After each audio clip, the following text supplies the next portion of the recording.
They told you school would lead to success. They told you a job would lead you to freedom, that it would all work out. The retirement was always your goal. What they didn't tell you, though, is that they handed you a script that was already written for you. Welcome to the Ascended Podcast. You guys know who I am. I'm Caleb Schulke, founder of Ascend, founder of many other businesses, a lot of other projects that you guys may know about or not, but we'll talk about them at later times. Tonight, we're not here to do that. This isn't a motivational talk. This isn't some sort of red pill rage we're here to do tonight. This is the grounded conversation between men who know that they're built for just a little bit more. I want to break out of this system, but they realize that the map they were given doesn't match the terrain that's in front of them. And I've seen that happen way too many times. And that's why somebody had to take control of this. Somebody had to put a voice out there. And I decided that might as well be me rather than anyone else. And hopefully you guys care enough to listen to it. Today, we're going to decode the script, not with conspiracy.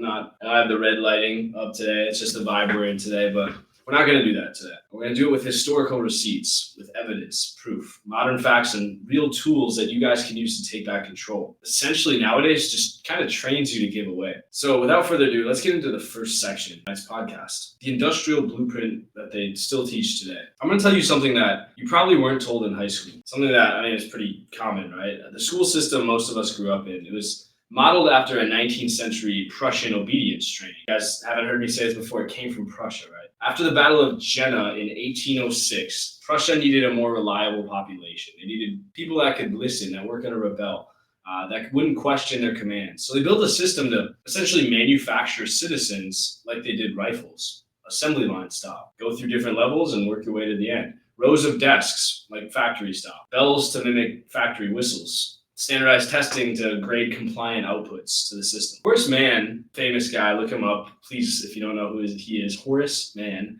saw this in Europe. He's like, well, we need this in America too. So fast forward now, you're sitting in a classroom, graded not on thinking, but how you remember information, like as if they were tasked to do on a job. The formula hasn't changed. You're being rewarded for repetition and not rebellion. They weren't building leaders, and they never really were like school teaches you. They were just programming your labor. And here's the modern twist on that. The model has, in some ways, survived, even when the economy didn't. Everything has changed. Technology's changed. Learning's changed. Communication's changed. Transportation's changed. Networking has changed. But learning, the core foundation behind all of that, I think we're overdue. Let's jump to 1971. Nixon unpegs the dollar from gold. The famous August 11th meeting, right, where he calls an emergency meeting, goes on the nightly news, and he says, listen, everyone, a lot of countries are basically pulling their gold out because they didn't trust the fact that the U.S. wasn't printing money. And we were, right? We were in the Vietnam War. We had a lot of expenses to pay for, and we didn't have the money to do it. So we printed money, even though we said we wouldn't. And countries called their bluff on that. Countries started pulling out their money and getting gold in exchange. And Nixon said, this is scary. The dollar that we've determined is going to be the world order, currency from World War II on. It's not going to stay strong if we don't have some sort of way to protect that. So Nixon gets on the TV, right, at that nightly news brief in 1971 on August 11th and says, we're not gonna exchange your dollar for gold anymore. The dollar is going to be its own thing, and it's going to be backed by the faith in the American people. And for most of us who haven't been alive since 1971, that's the formula you've known your whole life. The dollar's backed by nothing but faith. Money has become entirely faith-based. Around that time, something else happened. College became mandatory for middle-class validation, right? It became this social order. Student loans exploded. Credentialism took over, right? Having things on your resume, building your resume up had to be a requirement to get a job. So now we have a population, right, borrowing fiat money that's not linked to gold, that's not linked by anything, to learn outdated frameworks, to enter a job slowly being eaten away by AI. That's not education. It's just monetized sedation, in my opinion. And we stopped teaching how to create. That was never a thing, right? It was never about how to be innovative. It was always taught about how to comply first. Get the grades in on time, get your assignments due. You're going to get knocked points back, right? If you need more time to think, if your brain takes longer to process information, if you have to think through your essay a little bit longer, that's not as important as getting it in on time, because although it's because we want to mimic employer-like circumstances, which again reinforces this paradigm here, it's also because they don't really care about how much thought you put into it if you're going to challenge yourself to be more creative. They just care that you mark off the requirements list and say you did it. And a lot of times too, the teachers that say they're passionate just aren't passionate enough to care enough to go through it and encourage you to really step outside the box, even if that means taking your assignment a little bit longer. And it's so rare to have students be passionate now because of the way this formula has been kind of reinforced in school systems. IBM predicted in the 1990s that middle managers in the companies would disappear completely. They knew automation, data systems, and global communication would just flatten corporate structure and have a series of employees using AI and using algorithms and things like that to determine what they do and just reporting directly to the CEO and just needing a lot less workers in general.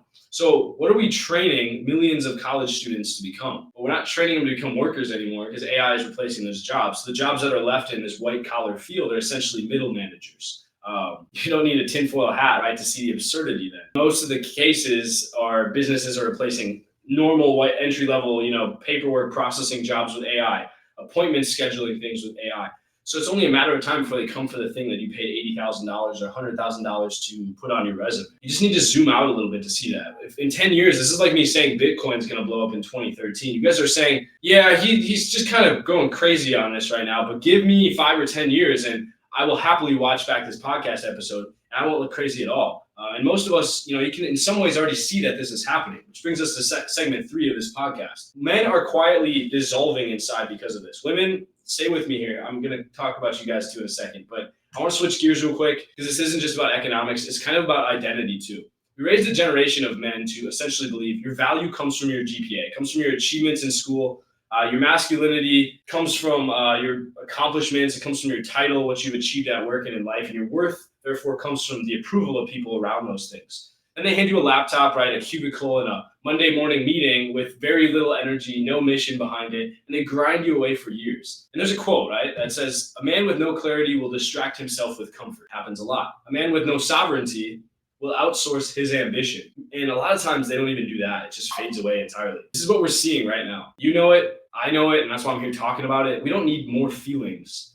I understand that's huge, it's encouraged, but that's not what's going to be what fixes this. We need frameworks. We need systems, and we need leverage to give back power to normal people. This takes me into segment 4. But for a second, first of all, while I'm also turning on my do not disturb, so I'm getting I'm getting FaceTimes right now from some partners of mine. I need to let you guys know that there's ways out for this. And I hate being the nihilism type perspective on this, but it seems to be what grabs your attention the most, right? When I say the sky is falling, in some ways, I'm not lying. A lot of this stuff is true, and I don't mean to scare you as much as I am, but it's also like saying, climate change doesn't exist entirely. Now, sure, it might not be as drastic as a lot of people paint it out to be, but it's still coming for us. It still has an effect, right? That doesn't mean, we have to turn off every single light immediately or the world's going to end in 3 weeks. It's probably a little bit longer than that, but it's still an important thing that if we don't change patterns of behavior, these things are going to massively impact our future because we're not paying attention to it. Check out this CBum energy drink, guys. I love, this is probably why I'm so good on these podcasts, because I crank one of these out and it's 112 milligrams of natural caffeine. I'm usually on the Alani thing, but Alani is like 200. Is it 200 milligrams of caffeine? Those things are just, gosh, they're bad.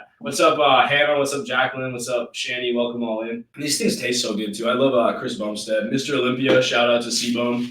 Maybe someday I'll have my own energy drink, but I do like sparkling water. I'd be interested in making my own sparkling water brand. That's kind of like the bougie side of drinks nowadays, just having a nice sparkling water company. Yeah, I want to make like the Fiji of sparkling water. They probably do make sparkling water at Fiji too, though. But let's get into segment 4. We need frameworks again, like I said, systems, leverage stuff. So how do we bring this into 2025? And let's talk about the current state. So right now, most men are living like digital tenants. They don't own the platform they post on. Instagram, TikTok, YouTube, LinkedIn, whatever it is. They don't own the data they produce. They just post it, and then technically it's the systems. The system logs it, the system keeps it, the system gains value because of the input that's collected on it. And they don't own the systems that make them money. Now, you wouldn't think that's a problem, right? But what happens when those systems go down and you're dependent on them? Your livelihood is dependent on them because you've escaped the matrix and quit your job to become a full-time coach or influencer, and TikTok gets sold or shut down in the US, and all of a sudden that was your main income producing stream. Do you really have a way out then? Or do you need some other sort of insurance? Too many of you aren't thinking that far ahead, but to succeed today, you have to think 2 steps ahead, which is why I have NFT projects that I'm planning right now that you guys may have heard about. I have a software company that's going to launch in the next month that I've been working on already, that I've been advertising. Things are moving in the future, but right now I'm already starting to move the needle on them. Again, I'm thinking way ahead, so that way I can make the best use of my resources today. And so men a lot of times are living inside apps that spy on them. To be honest, that's the best word to use. They manipulate them, they change the algorithm based on their thoughts, but But honestly, if the algorithm knows exactly what kind of content you like, then couldn't we agree that the algorithm is very good at determining what your interests are?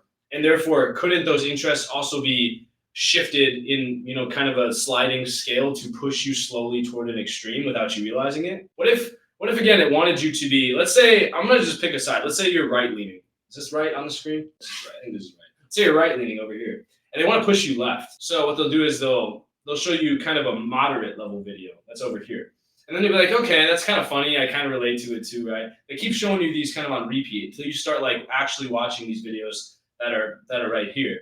And then they'll show you another video in the middle. And then they'll test your reaction to that. Eventually, if you're here right now and you kind of lost this phase of your identity, you'll start shifting more and more left as you go. And then eventually you'll get to the point where you're just watching this stuff normally and you're starting to agree with it. And you didn't even realize it was happening. You just thought that it was your interest because you know that's how the algorithm works. But the algorithm is also being changed and manipulated to purposely drive you to outcomes. But you don't see who actually writes the code and who makes those decisions behind the scene. But I'm telling you that it's happening. Or if you're left, pushing you slowly to the center, pushing you slowly right, maybe pushing you something that's entirely out of the belief system in general. You're seeing that a lot these days. I'm not going to call out names, or I'm not going to call out people or things because I can't, but I'm just going to say that you should pay attention to those things that could be happening. They're living inside apps, again, that just manipulate them. They sell their information back to advertisers to make money off because they know that you're somebody that's really depressed and lonely. You would do great with an OnlyFans advertisement going on right now. You're going to be a likely buyer. They'll just sell off your manipulative tactics, right? Your manipulative mindset to somebody else that can utilize that for their gain. And so if you don't own the platform, you're the product. And if you're the product, your freedom is essentially always for sale. You can write that down as my quote or something. I don't know who said that, if someone else did, but if you don't own the platform, if you don't own the infrastructure, then you're the product of it, of whatever one you're using. And if you're the product, then you don't have freedom. Okay? You see the connection? So I'm not telling you guys you need to go start a social media platform. I kind of did. That's what Ascend is going to be a little bit like as we slowly release the phases. We'll talk about that on future episodes, but we have the software. You can join the free community in the description here and check out the community and test the beta of it for free. It's going to be like an all-in-one AI tool to manage your business and literally tell you what to do. It's like gamification of making money online. AI does the work and you just kind of like tell it what to do. It's pretty sweet, but it's also going to be a social media platform. It's going to be a pretty sweet gig. But right now, again, let's focus on the point here. Companies like Apple, Meta, they're not companies. They used to be, right? They used to be those social media platforms. They used to be technology companies that just sold the hardware or the software itself. But now they're attention empires, and their attention focus and their dopamine attention goes to the highest bidder. And a lot of times it's not you, right? You're not paying money to be on the platform. So who is paying money? Well, it's advertisers. It's people with public interest that want to pay Facebook money, that want to pay money to put their products and services out there. A lot of times not necessarily for your gain, but just to make money. So they write their own laws because these companies aren't necessarily abiding by a governmental policy like government agencies, but they have a lot of times more power than them. It's kind of our fourth or fifth, even, I guess, if you're talking about the news being the fourth system of checks and balances, then social media would be the fifth. They build their own currencies. Again, you see things like, it could even just be as simple, right, as like LinkedIn. You have to pay for a subscription to boost your profile out there. So you're literally at the company's will of how your success is. It's pay to win. You don't just get an equal and fair opportunity like everyone else. And they're not lobbying politicians. Politicians are lobbying them. Politicians want to control information spread. And therefore, politicians are actually being suckered into these platforms to push their messaging out. It's not even, they hold the power now. And so I'm going to tell you something wild. In 2023, PayPal quietly rolled out its own stablecoin. It's not even that wild, but it's a digital currency, right? Pegged to the dollar, but privately issued. If you haven't heard about this, please do research on it. And you guys know who started PayPal. You guys know who were the founders of PayPal. If you don't know who those individuals are, please do research because I'm not going to name names here. I can't, but please look into that stuff. That's not a payments company. PayPal is not a payments company. I'm going to say it one more time. PayPal is not a payment company. It's a central bank. They issue money. The East India Company had ships. You're familiar with the Silk Road. They controlled the trade routes, right, from Europe to Central Asia or even over to the Indonesia, right? It went that far east. Silicon Valley has servers, right? It's the physical control mechanisms that guide the route of attention, just like transaction was guided by the East India Company. The game hasn't changed. There's still a path of a flow of used to be money right along the Silk Road. Now it's attention along the internet. And in this case, servers are controlling it, which are owned by these companies. And the East India Company used to control the physical servers, which were the trade routes. So again, nothing has changed about this. It's just the product itself. It's no longer spices and herbs and silks coming from China to Europe.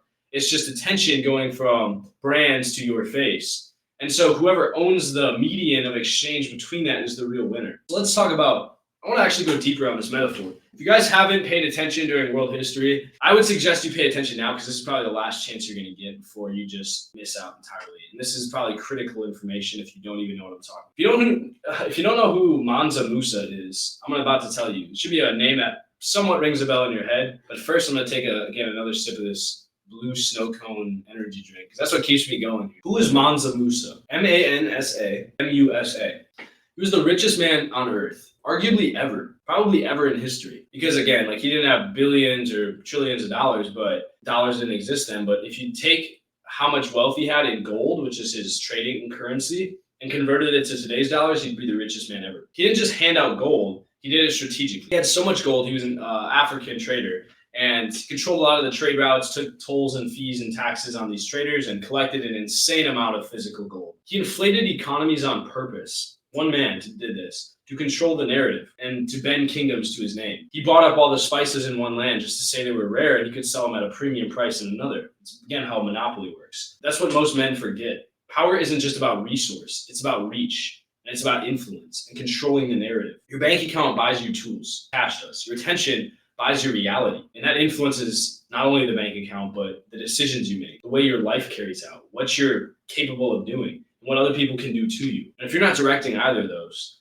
your attention or your money, then someone else is. And that's kind of the first lesson you guys need to understand to truly break free from this. And again, this isn't conspiratorial. It sounds like that. I understand that. And I've thought it through too. I'm like, do I sound like one of those like crazy nut jobs that are just, I have the red lighting. Maybe I should just change the lighting. Maybe I won't look, if I change it to yellow, does that look as bad? No, that light's still red. So we'll change it back. But this isn't like that, because I'm just telling you fact about history. And I'm making, connections between things. And you guys are like, he's reaching too far. He's going too far. Well, am I? Is your life really that great that you're going to admit that there's not something wrong? That you think everything's all figured out? That you'd be happily in agreement with the fact that the world is 100% perfect? Well, no, there's still quite a bit of work to do. And clearly somebody needs to point out what's wrong in it. And so I'm putting my thoughts out there independently as a private individual, and I'd hope that you guys can see where I'm coming from. So I want to ask you guys, and I recognize the thought that comes next with all of this. So what? Who cares? What do we do now? You don't need to run to the woods. You don't need to buy a private cabin or like escape the matrix. You don't need to overthrow the system. Not yet, at least. You don't need to start owning,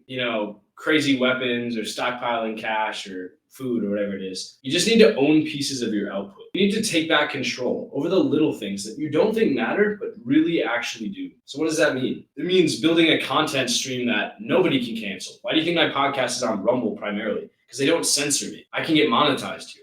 YouTube, not so much. TikTok, definitely not. I can't even live stream without getting banned. I can't even say fuck without getting banned. Fuck is not a bad word, guys. Fuck is, it's 4 letters. Like, there's so many words that like people take so critically. Fuck is shit.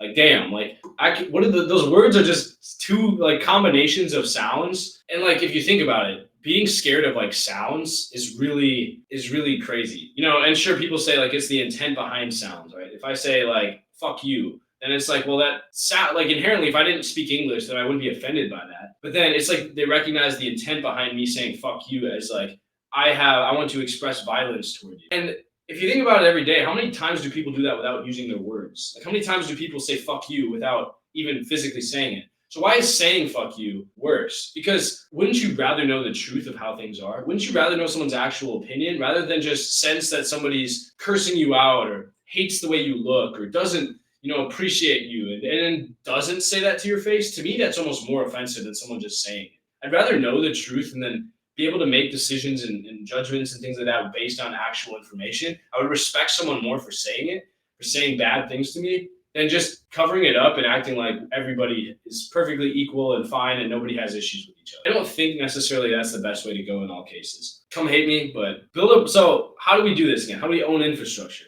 Build a content stream nobody can really come after or cancel. We need to build a product that you don't need permission to sell, that you don't have to get vetted or like routed through the Facebook ads team to go market. You need to build a back-end system that works while you sleep. Again, AI is doing that. That's what the Ascend platform that we built is going to do. And it already is. I've tested it today. It works. It literally gives you a boardroom of AI employees that will brief you every day on today's objectives, what they did for you, like their employees working, and then you can tell them what to do for the day and they can work on it. It's insane. It's by the way, it's just, we need to get back our leverage. We need to have AI, especially, it used to be VAs, right? Virtual assistants. Now it's just AI doing the work for you. And that takes the leash back. It gives you the control over where you go. You don't have to just be pulled along by your employer. You can actually guide yourself to your own freedom. And again, Ascend is not a social media platform. Again, it's protected data. Like think about like Signal, right?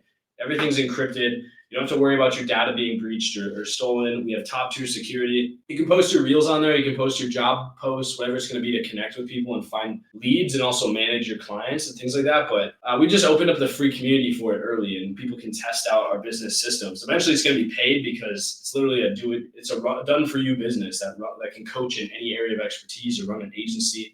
You just have to come up with an idea and we can even help you with that. There's a challenge kind of live this week or only for builders to kind of get involved in. The point I want to make today, wrapping up, is just this. I mean, I don't want to make this longer than 30 minutes. I think we're doing pretty good on this episode, but the same message, honestly, that I keep putting out over and over. I don't want to name names. I don't like calling out particular people. But I will say that I think most of us could agree that we wake up, a lot of us feel like resentment for the way things are. We feel scared about the system we live in. We feel like we're being told to do things.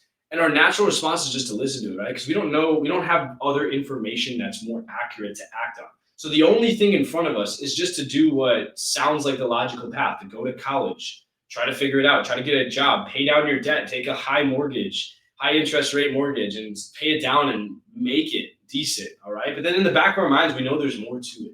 And I'm here to tell you, and I don't have it all figured out. I'm not gonna position myself as the guru that's like so many levels above you that I can't relate to you. I'm figuring out myself too. I maybe have a 1 or 2 steps ahead of you. I got my hand out though, trying to catch you back up to where I'm at. But I'd rather have that. I wouldn't want to be coached by someone that's a billionaire. I'd rather be coached by somebody that is starting to figure their shit out, but still gets to the point I'm at, that still relates to it. And that's what I'm trying to do for you guys. They're not scared of your rage. Nobody's scared of your frustration. And a lot of times that's exactly the point, right? Because they allow you to channel it toward the political enemy, right? If you're a conservative, you're going to call the liberals like crazy. If you're liberal, you're going to call the conservatives crazy. If you're independent, you're going to think both sides are fucking idiots. But in reality, it has nothing to do with political. I'm going to make the bold statement and put that out there that if you're thinking it's about political party only, if you think political party is the only thing that will fix this issue, and that has nothing to do with people with money and people without money, because that's not politically partied, right? There's people on both sides of the aisle with money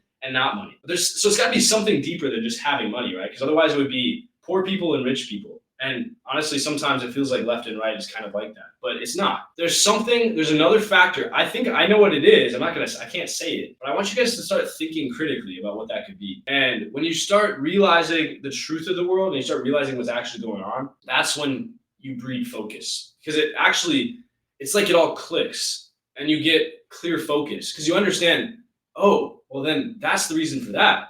And then that's the reason for that. I'm telling you, there's a puzzle piece of your knowledge that's missing. There's a connection missing. Some of you know what it is, but to those of you who don't, you need to look at this information and figure out what is the commonality, what is the trend between all of it. When you realize that, you can take that same thought process and apply it to the future. And you can say, well, if that's what happened in the past, if that's what was manipulated, if these are things that happen to change systems, what is going to happen next in the state we're living in? And you can start looking to the future, making educated bets on what's going to be popular, what the best investments to make are. And that's how you think ahead. That's how you gain strategic clarity, as they call it, instead of just being some buzzwords. So the first question to ask is, who is actually the enemy out there? Who is actually coming for you? And don't just write it off as a party thing, because you're wrong. I'm telling you, you're wrong. Who is actually pulling the strings? What systems are in place to keep you there? And who made them? Figure that out, and we architect our exit from there. Again, this is the Ascended Podcast. We don't preach escape. We just help you guys find clarity.